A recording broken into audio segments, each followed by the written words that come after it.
नमस्कार दर्शकों, मैं हूं नाविका कुमार और आप जुड़ रहे हैं मेरे साथ सवाल पब्लिक का शो पर।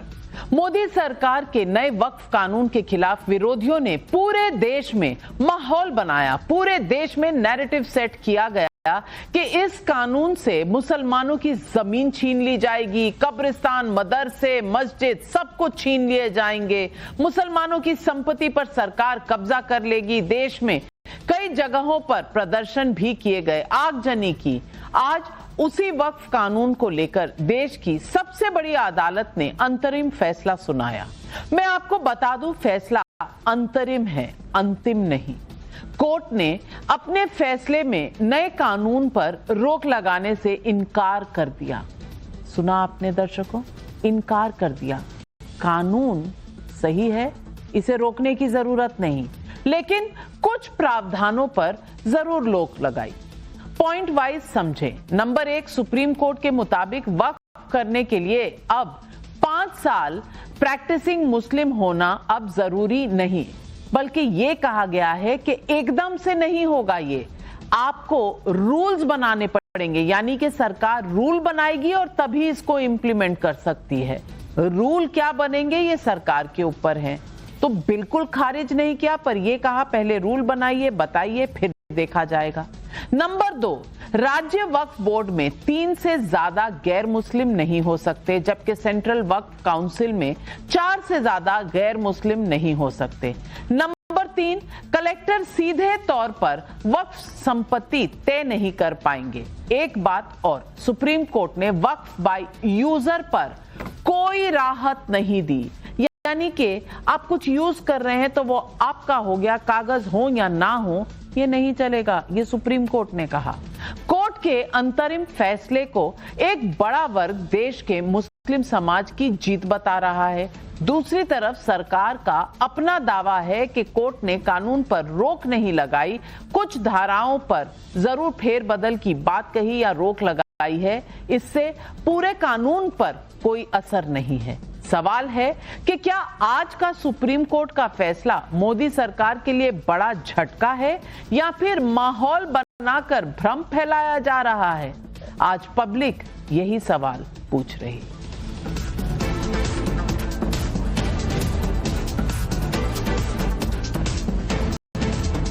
सुप्रीम कोर्ट का अंतरिम आदेश 128 पेज का है, लेकिन नैरेटिव के खेल में अपनी अपनी जीत के दावे हो रहे हैं। मैं बात करती हूं फैक्ट पर, और इस शो पर मैं सिर्फ फैक्ट बताऊंगी और फैक्ट एक एक कर आपके सामने रख रही हूं। मोदी विरोधियों की मांग थी कि वक्फ संशोधन कानून रद्द किया जाए। सुप्रीम कोर्ट ने कहा नो, ऐसा नहीं होगा। कुछ लोग ये बिना सिर पैर का तर्क दे रहे हैं कि नए वक्फ कानून से मुसलमानों के धार्मिक स्थल छीन लिए जाएंगे। सुप्रीम कोर्ट ने कहा ऐसा कुछ नहीं है, तर्क खारिज किया जाता है। तर्क ये भी दिया गया कि वक्फ बाय यूजर को हटाना माना है। सुप्रीम कोर्ट ने इस तर्क को खारिज कर दिया। मोदी विरोधियों की मांग ये भी थी कि गैर मुसलमानों को दान देने की अनुमति मिले। सुप्रीम कोर्ट ने याचिकाकर्ताओं के रुख को ही विरोधाभासी बताया और कहा कि इस मांग को भी खारिज कर दिया। अरे भाई, एक तरफ आप नॉन मुस्लिम को चाहते नहीं है अपने आसपास, लेकिन वो दान करना चाहे तो आपको बिल्कुल ठीक लगता है। इसे खारिज किया सुप्रीम कोर्ट ने। लेकिन अंतरिम फैसले पर क्रेडिट लेने की ऐसी होड़ है कि पूछिए मत, खुद ही सुन लीजिए। सरकार की साजिश और सरकार की मंशा पर माननीय उच्चतम न्यायालय ने बड़े पैमाने पर रोक लगा दी है, अंकुश लगा दी है। तो पूरे देश में अपनी जमीनें दान करने वाले लोग, धार्मिक कामों के लिए, सामाजिक कामों के लिए, जिनको ये डर था कि सरकार उनकी जमीनें लूटने की कोशिश करेगी, फौरी तौर पर उनको बहुत बड़ी राहत मिली। पार्लियामेंट में हम लोग अपना पक्ष यही रख रहे थे कि वक्फ में हस्तक्षेप न करे सरकार। हमें उम्मीद है सुप्रीम कोर्ट और न्याय देगा। क्योंकि पार्टी ने भी जो है पिटीशन दिया है, तो अभी जो भी न्यायालय का जो फैसला है हम लोग स्वागत करते हैं। ये वक्फ बिल तो हम पहले ही से कहते आए कि इसमें एक ही मजहब के लोगों को जो है निशाना बनाया जा रहा है। सिर्फ एक ही मजहब के जो इदारे हैं, जो प्रॉपर्टीज़ हैं, उन्हें एक बिल के तहत जो है उनको इस कानून के दायरे में लाया गया। नए वक्फ कानून में सबसे बड़ा विरोध वक्फ बाय यूजर को हटाने को लेकर था, लेकिन आज सुप्रीम कोर्ट ने क्या कहा उसे ध्यान से सुने। अगर वक्फ के नाम पर सरकारी प्रॉपर्टी को कब्जाया जा रहा है और उसे रोकने के लिए कानून में ये प्रावधान लाना मनमानापन नहीं कहा जा सकता। कोर्ट ने आंध्र प्रदेश वक्फ बोर्ड के सरकारी प्रॉपर्टी को कब्जाने का हवाला भी दिया और पूरी बात समझाई।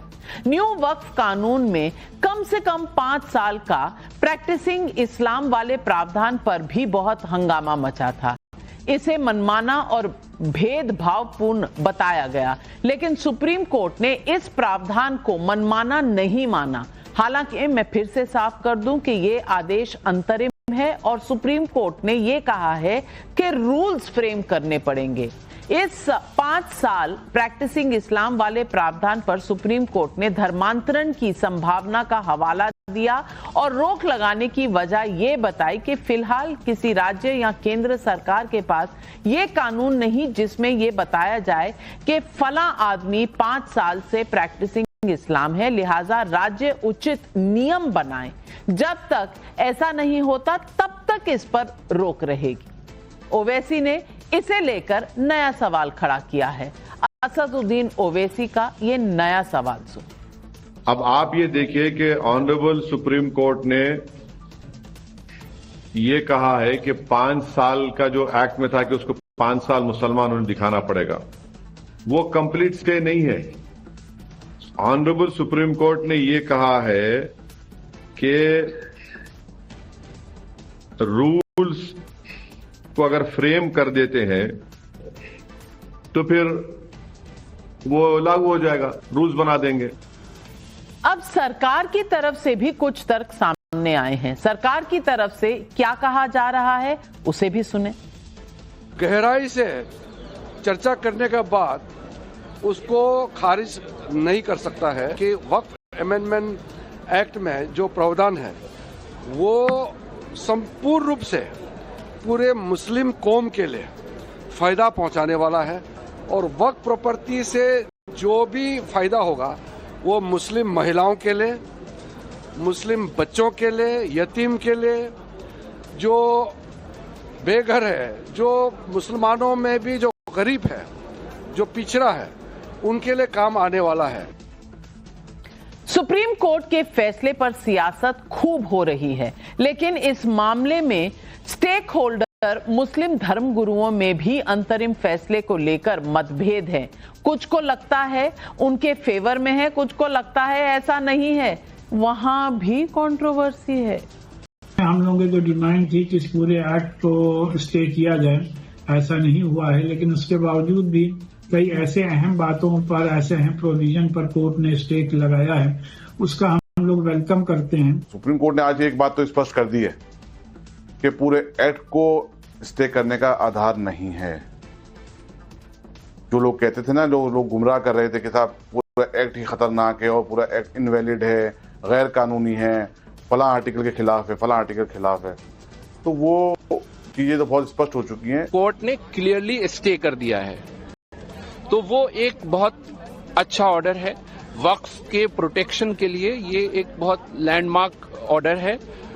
तीसरी बात उसके बाद जो थी कि वक्फ बाय यूजर के जो अनरजिस्टर्ड वक्फ बाय यूजर है वो एक्ट के तहत प्रोटेक्टेड नहीं था। उसके बारे में बहुत क्लियरली कोर्ट ने स्टे ऑर्डर पास नहीं किया है, लेकिन उसके बारे में कुछ कहा गया है जजमेंट में, जो हम जब जजमेंट एक बार पढ़ लेंगे उसके बाद उस पर कुछ हम कह पाएंगे। अब बताइए कि आज सुप्रीम कोर्ट ने भी इस बात को तय कर दिया कि यह कानून संवैधानिक है, यह कानून असंवैधानिक नहीं है। तो आज पब्लिक पूछ रही है सवाल, वक्फ कानून पर सुप्रीम कोर्ट का अंतरिम फैसला, किसकी जीत किसको झटका? सवाल नंबर 2, अंतरिम फैसले को अपनी जीत बताकर क्या फिर से भ्रम फैलाने की कोशिश हो रही है? सवाल नंबर 3, वक्फ बाय यूजर पर राहत नहीं, क्या मुसलमानों की जमीन छीन लेंगे वाला नैरेटिव ध्वस्त हो गया? सवाल नंबर 4, वक्फ कानून पर अंतरिम फैसले पर ही माहौल गर्म, अंतिम फैसला आएगा तब क्या होगा? ये सवाल आज पब्लिक पूछ रही है और इन सवालों के जवाब देने के लिए आज हमारे साथ जुड़ रहे हैं बीजेपी की राष्ट्रीय प्रवक्ता Radhika Khera ji, Mohammad Faiz Khan, national convener of the Muslim Rashtriya Manch मेरे साथ यहाँ स्टूडियो में, अमीक जमाई जी समाजवादी पार्टी के प्रवक्ता हैं, विवेक श्रीवास्तव जी राजनीतिक विशेषज्ञ हैं। लेकिन सबसे पहले मेरा सवाल कांग्रेस के नेता अश्विनी कुमार मिश्रा जी को जाता है। अश्विनी कुमार मिश्रा जी, वो याद करिए दिन जब राहुल गांधी ने कहा था कि भाई ये तो मुसलमानों को टारगेट करने वाला पूरा कानून है, इस कानून को उठाकर फेंक देना चाहिए। अब सुप्रीम कोर्ट ने वो किया नहीं, आप फिर भी कह रहे हैं आप जीत गए। मुझे लगता है फाइनली राहुल गांधी और मोदी जी में दोस्ती हो गई है और आप भी आज राधिका खेड़ा जी को अच्छे से प्रणाम कर दीजिए और बोलिए आप में हम में कोई मतभेद नहीं, क्योंकि हम दोनों जीत गए।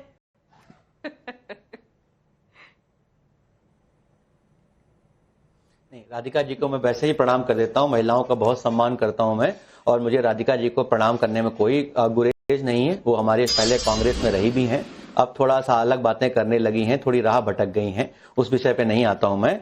आता हूं वक्फ बोर्ड पे। नाविका जी, वक्फ बोर्ड पे हमारा जो स्टैंड था वो हमेशा से ये था कि ये वक्फ बोर्ड जो है डिविसिव है, विभाजन की बात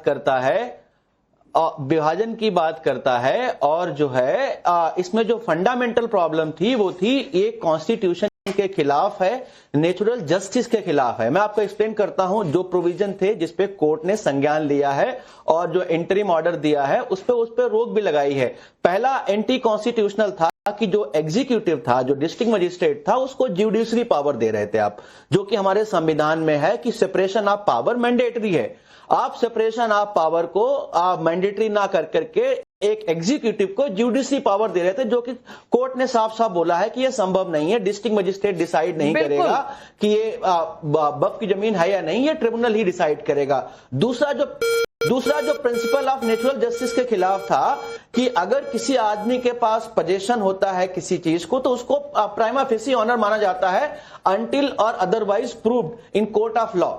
कोर्ट ने उस पर भी अपहेल्ड किया है कि अगर किसी आदमी के पास कोई जमीन है तो जब तक ट्रिब्यूनल उसको क्या कहते हैं डिसीजन नहीं देता है तब तक वो जमीन वक्फ की ही मानी जाएगी, जो कि प्रोविजन में सरकार पहले बोल रही है। पहले पॉइंट को आप 3 बार रिपीट करेंगे तो अलग पॉइंट नहीं हो जाएगा। ये पहले पॉइंट में आ गया कि कोर्ट जाना पड़ेगा और यहाँ मैं मानती हूँ कि ये प्रोविजन आपके फेवर में गया है। पॉइंट है पोजेशन से रिलेटेड, कागज तो दिखाना पड़ेगा ना मेरे भाई।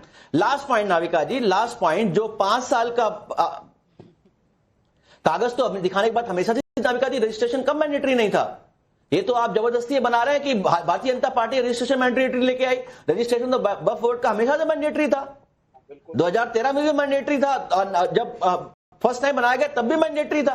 कागज दिखाना हमेशा से मैंडेटरी था, रजिस्ट्रेशन हमेशा से मैंडेटरी था, रजिस्ट्रेशन करना मैंडेटरी था। एक वक्फ बाय यूजर का जो प्रोविजन था वो भी कोर्ट ने बोला है कि प्राइमा फेसाई जो है वो एब्सर्ड नहीं लग रहा है, इलॉजिकल नहीं लग रहा है। वी विल सी कि क्या है, क्योंकि हो सकता है जो आप खुद ही देख लीजिए इतनी पुरानी इमारतें हैं उनके पेपर आप कहां से लाएंगे, बट उनका रजिस्ट्रेशन तो हो सकता है, बिल्कुल होगा, प्रक्रिया होगी, ट्रिब्यूनल में जाएंगे, जो प्रोसेस होगी, जो एम्बिग्यूटी होगी क्लियर होगी। एक कानून का एक जो भाजपा की जो करप्ट कानून है जहां पर ब्यूरोक्रेट्स बैठ करके ये डिसाइड करेंगे कि ये जमीन तुम्हारी है, ये अदानी को दे दो, ये तुम्हारी नहीं अदानी को दे दो, वो सब होना बंद हो जाएगा। भाई तो कभी गलती से हमारा भी नाम ले लो, एक आदि हमारे पास भी आ जाए, लेकिन वो आप नहीं कहेंगे। हवा बना के रखा है कि इसको दे देंगे उसको दे देंगे। आपके इसी क्लेम को सुप्रीम कोर्ट ने कहा है कि भाई ऐसा कुछ नहीं, आर्बिट्ररी नहीं है और प्रोस्पेक्टिव है, जो भी चेंजेस होंगे आगे से होंगे, पीछे के कोई चेंजेस नहीं हो रहे और इसमें कोई दम नहीं है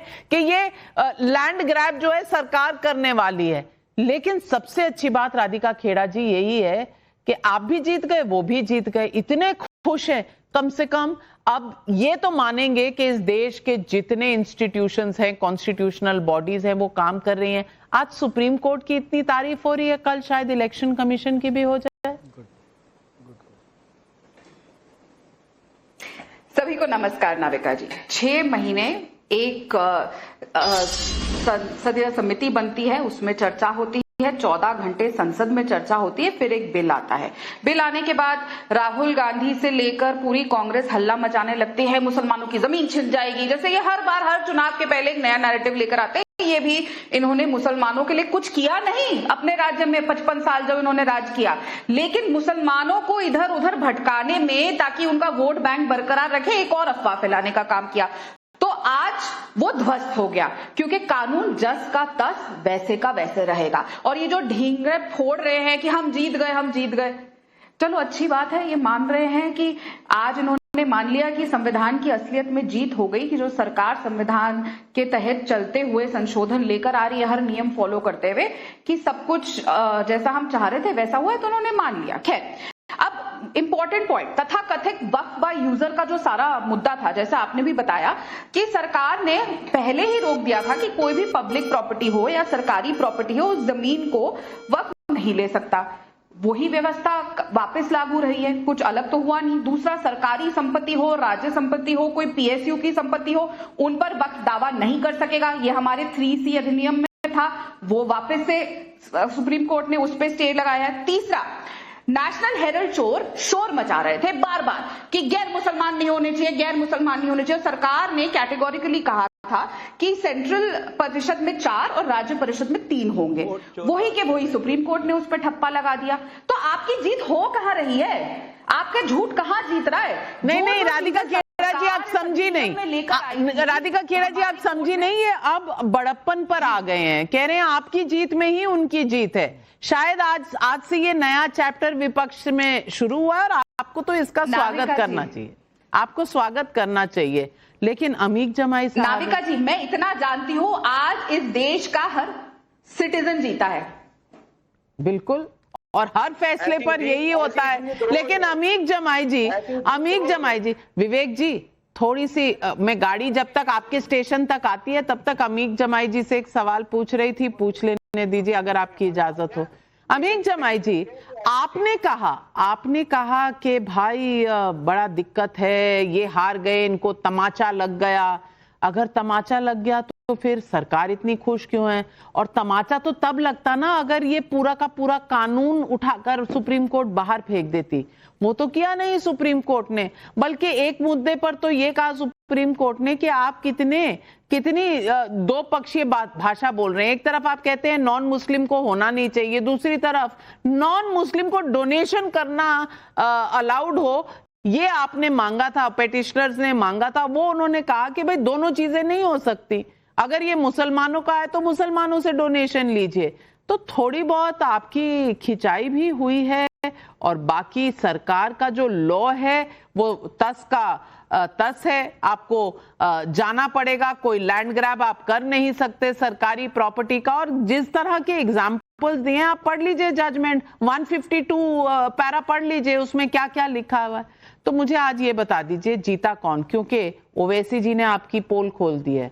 ओवैसी जी ने कह दिया है कि रूल बन जाएंगे तो फिर ये मुसलमानों का सर्टिफिकेशन भी हो जाएगा, यानी कि जो आप जीत कह रहे हैं आज, वो आपकी जीत है नहीं, रूल बनने तक की बात है बस।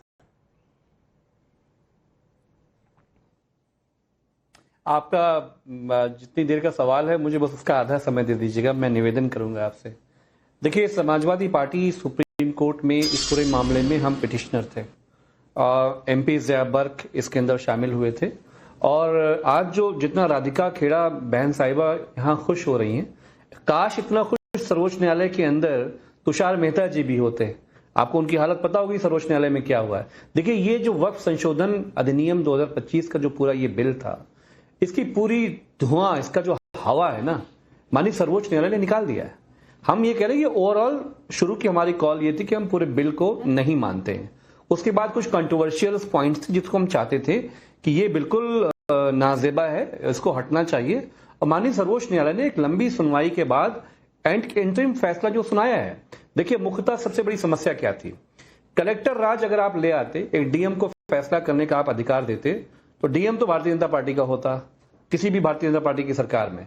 इनका मकसद ये था कि जिस तरह से रक्षा की जमीनें इन्होंने पूंजीपतियों को देना शुरू किया है, जिस तरह से एमटीएनएल की जमीनें इस पे बड़े बड़े पूंजीपतियों की निगाह है, इसी तरह से भारतीय जनता पार्टी की वक्फ पे निगाह थी।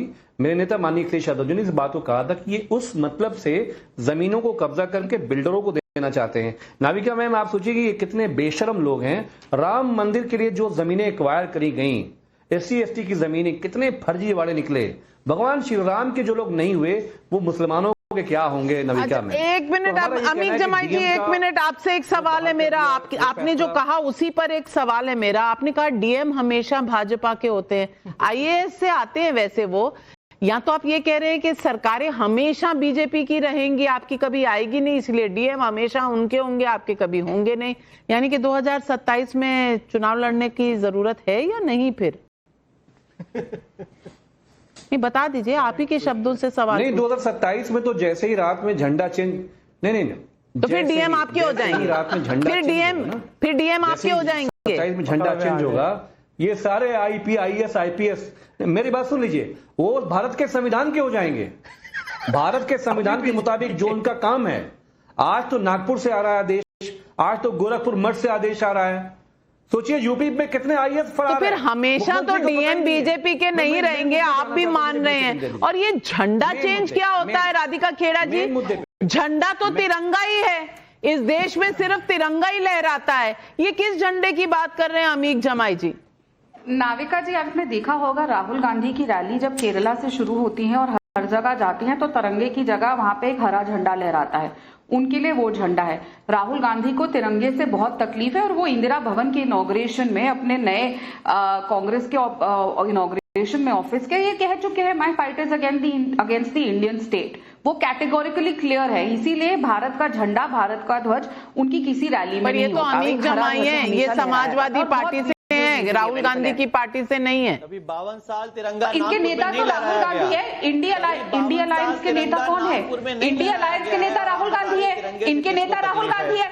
जहां तक मैं जानती हूँ समाजवादी पार्टी, अमीक जी, जहां तक मैं जानती हूँ समाजवादी पार्टी इंडिया अलायंस का हिस्सा है ना, आपका अलायंस है ना, तो आपके नेता कौन हुए? राहुल गांधी हुए। नफरत अरे नागपुर क्या पीछे क्यों पड़ गए? RSS is not a political organisation, आपको उनसे क्या तकलीफ है? जहाँ पे हिंदू नागपुर के पीछे क्यों पड़े हैं? और हिंदू छोड़िए, आपने मुसलमानों के लिए आइडियोलॉजी नागपुर की है, वहाँ 52 साल तिरंगा नहीं फहराया गया और आप तिरंगे प्रेम की बात करती हैं। जब तिरंगे जब इस तिरंगे के लिए लोग खून बहा रहे थे।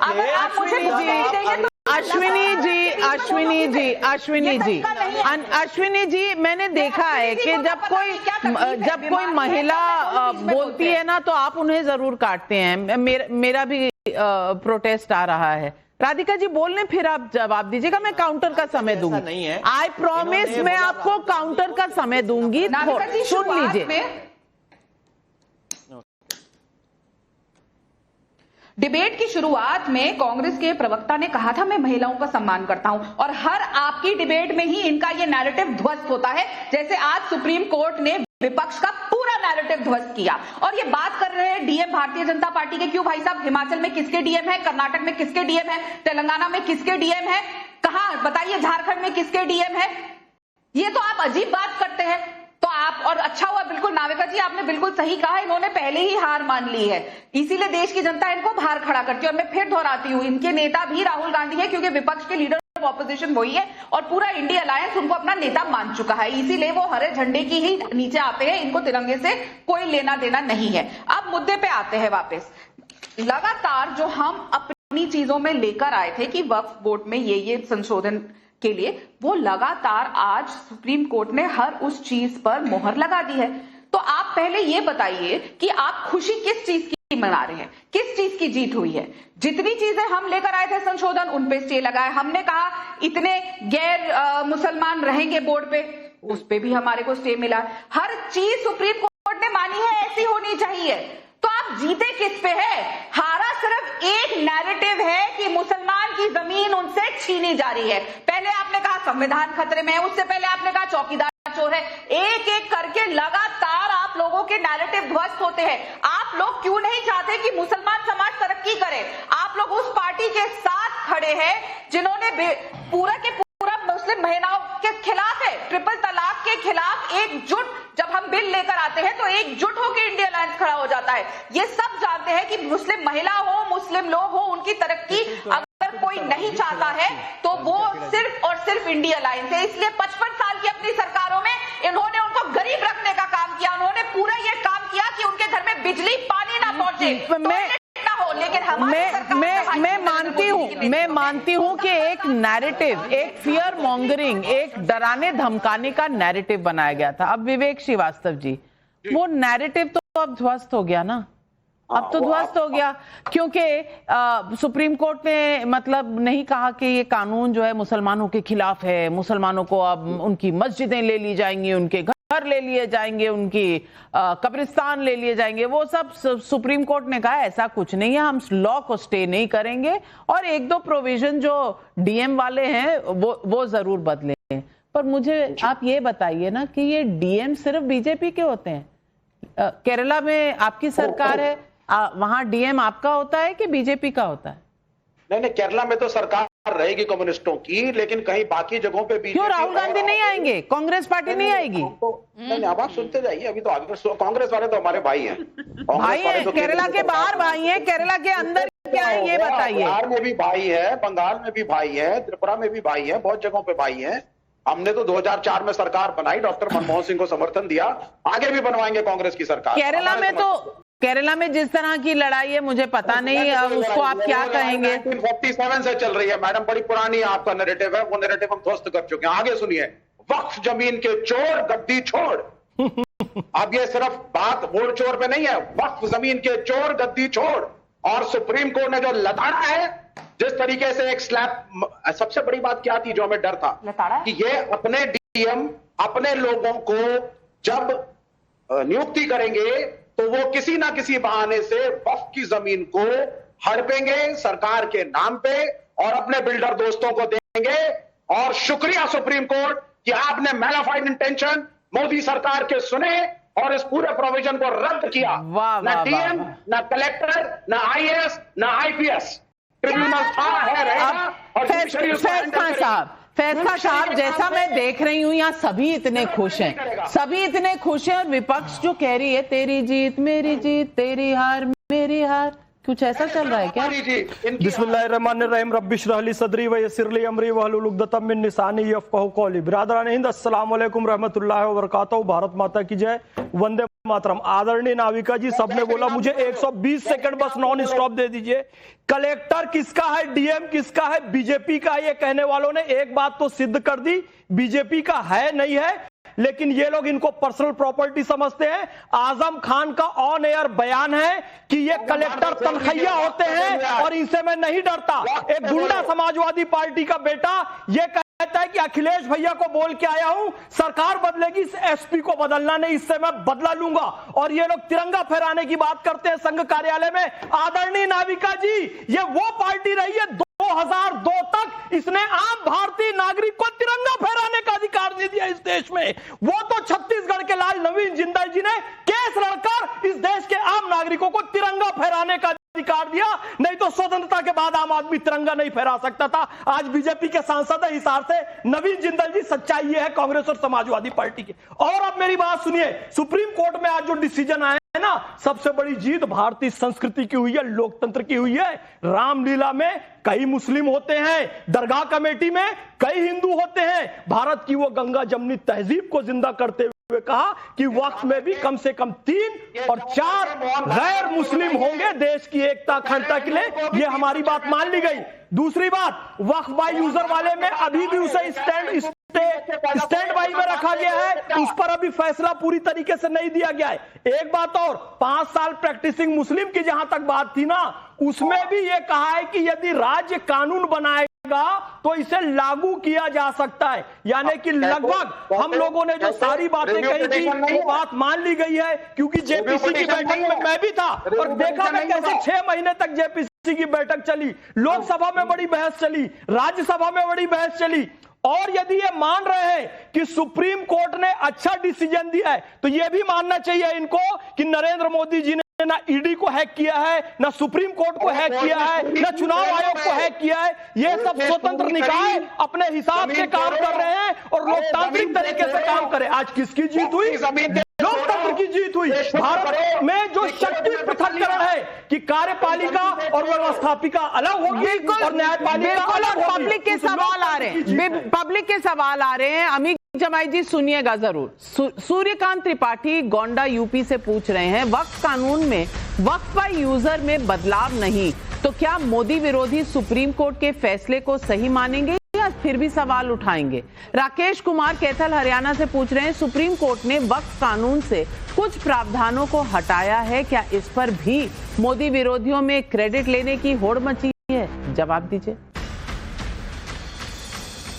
सब ठीक चल रहा है, सब अच्छा चल रहा है। ये आपके टेलीविजन पे जो आरएसएस के अबू जहल बैठे हैं और अल्लाह के मतलब कुरान शरीफ की आयतें का इस्तेमाल करके आरएसएस की हिमायत में जो बैठकर यहाँ पे कलमा पढ़ रहे हैं, बाबाए खब्बीस। अरे अबू जहल सुन, अबू जहल सुन। हाँ, बोल। कुरान ना पढ़ा करो, कुरान ना पढ़ा। तुम्हारे पिताजी का है कुरान, अल्हम्दुलिल्लाह रब्बिल आलमीन, अल्लाह सारे आलम का रब है। तुम जैसे मुनाफिक लोग कुरान का विरोध करते हो। नाविका जी सनातनी है, मुझे कुरान पढ़ने की अनुमति दे रही है। तुम कहा के मुसलमान हो कुरान शरीफ पढ़ने से रोक रहे हो? जलील आदमी कुरान शरीफ पढ़ने से रोक रहे हो, शर्म आनी चाहिए तुम्हें। शैतान बैठ के कुरान शरीफ की आयतें पढ़ रहा है। ये तय कौन करेगा? नहीं, ये तय कौन करेगा? अमीर जमाई जी, सुप्रीम कोर्ट ने भी कहा है कि जब तक रूल ना हो कोई तय नहीं कर सकता। तो अभी रूल पहले बना लीजिए कि कौन तय करेगा कि कौन इंसान है कौन शैतान है। पहले रूल बना लीजिए, फिर अपन सुप्रीम कोर्ट चलेंगे। अभी इतना जहर मत उगलिए। नवनीत सिंह का भोपाल मध्य प्रदेश से सवाल है, वक्फ कानून से भू माफियाओं पर लगाम लगेगी, इस पर सुप्रीम कोर्ट ने भी मुहर लगाई। अब भ्रम फैलाने वाले विरोधी क्या करेंगे? प्रियेश रंजन पटना से पूछ रहे हैं, बार बार देश की अदालत पर सवाल उठाने वाले सियासी नेता आज मानेंगे कि देश संविधान से चलता है? आज ये तो नहीं कहेंगे कि संविधान खतरे में है? अश्विनी जी जवाब दीजिए। राधिका जी आ रही हूँ। जी नाविका जी आप मुझे बस ये समझा दीजिए कि जीत किसकी है या नहीं इस विषय पर। अगर मोदी सरकार एक कानून लेके आती है जिसमें उन्होंने 10 संशोधन किए, हमने 8 पे आपत्ति जताई, 6 पे कोर्ट ने रोक लगा दी और 2 पे बोला हम विचार करेंगे, बहस करेंगे, तो आप बताइए आपके हिसाब से जीत किसकी है, मोदी सरकार की या हमारी? अथॉरिटी मैं हूं नहीं, मैं क्यों बताऊंगी? मैं तो आपसे भी पूछूंगी, राधिका जी से भी पूछूंगी कि सब इतने खुश हैं तो क्या आप लोगों का आपस का फॉर्मूला बदल गया है? ये दोस्ती हम नहीं तोड़ेंगे, तेरी जीत मेरी जीत, ये इसीलिए मैं तो सवाल पूछूंगी।